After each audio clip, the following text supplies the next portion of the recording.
Bonjour, shalom encore une fois, je vous salue dans le nom précieux de notre Seigneur Jésus-Christ. Je suis Caleb, l'une des personnes qui travaille dans Eliakim Worship.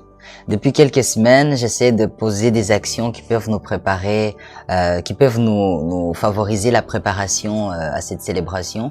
Et alors aujourd'hui, nous allons parler d'un autre thème, nous allons parler d'une autre chose, un autre aspect de l'adoration qui peut nous permettre de mieux nous préparer. Et cet aspect, je l'ai intitulé « Les cultes collectifs et ses exigences ».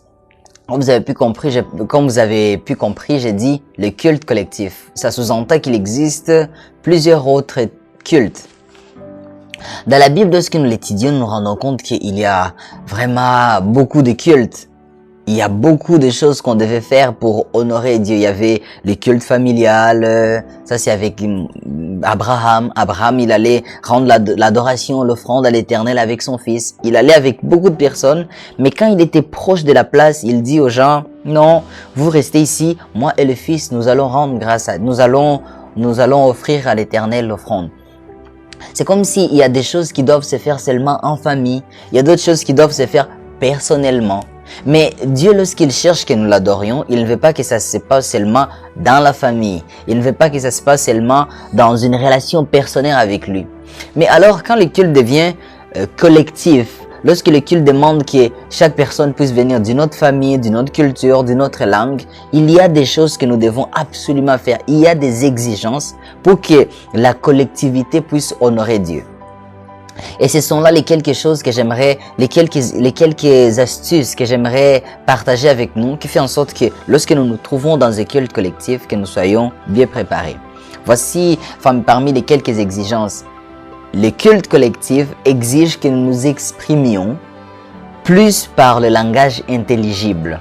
Lorsque nous sommes dans un culte collectif, c'est bien de prier, mais il faut penser que tu pries plus avec la langue, avec le langage intelligible, pour que la personne qui est à côté de toi ne soit pas perdue, pour que la personne qui est à côté de toi soit capable de dire Amen. Il ne faut pas que quand tu es dans un culte collectif, du début jusqu'à la fin, tu pries seulement en langue, là, ba. L'autre, la personne qui est à côté de toi, si cette personne n'est pas chrétienne, cette personne ne peut pas être édifiée. Donc, quand nous sommes dans un culte collectif, il faut y penser, il faut plus t'exprimer avec un langage intelligible. Le culte collectif exige que nous venions avec une foi ferme. La foi, elle est exigeante déjà, suivre Jésus-Christ. Tu ne peux pas être agréable à Dieu si tu n'as pas la foi. Mais quand tu es dans un culte collectif, il faut avoir la foi ferme. Vous allez voir beaucoup de personnes que Jésus-Christ a donné la guérison. Ils étaient dans des groupes, communautés avec beaucoup de personnes. Tiens, Bartimée, fils de Timée, il était là, il a commencé à crier, « Ah, fils de David, aie pitié de moi !» Les gens qui étaient autour de lui, c'est eux-mêmes qui disaient, « Non, Messieurs, tais-toi !» Mais il n'a pas arrêté, il a continué. Donc, il faut toujours avoir une foi ferme quand tu es dans la collectivité. Parce que par moments, si tu n'es pas assez concentré, tu ne peux pas voir la main de Dieu qui se passe. Quand tu te retrouves dans un culte collectif où il y a beaucoup de personnes, il faut penser à ça. Il faut avoir une foi ferme. Dans la collectivité exige que la concentration soit seulement sur Jésus-Christ. Lorsque vous êtes beaucoup de personnes, il y a lui qui est à gauche, qui est habillé comme ça, lui qui parle comme ça, lui qui fait ceci. Il ne faut pas les regarder. Il faut fixer les yeux seulement sur Jésus-Christ. Rester concentré sur la personne que tu es venu voir. Il faut pas être concentré sur la lumière qui a été placée. Il faut pas être concentré sur ce qu'on a placé ici. Non. Il faut garder les yeux fixés sur Jésus-Christ.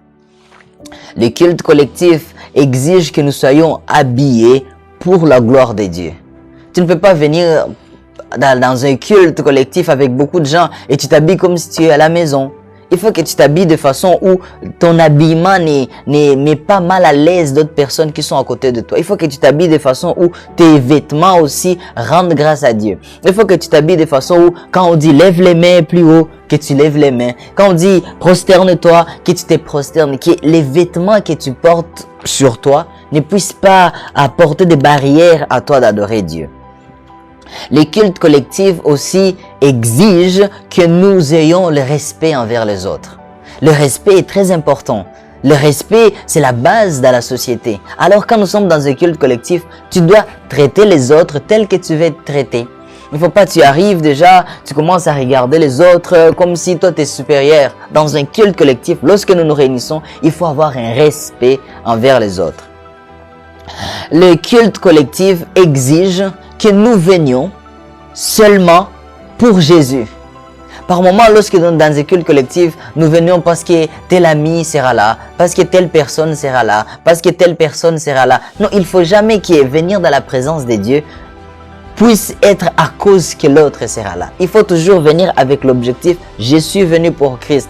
Peu importe la place où on va me placer, peu importe l'endroit où on va me mettre, mais je suis venu pour Christ. C'est ça les quelques conseils que j'aimerais nous donner. Lorsque nous nous trouvons dans un culte collectif, venez pour Christ. Exprimons-nous avec le langage intelligible.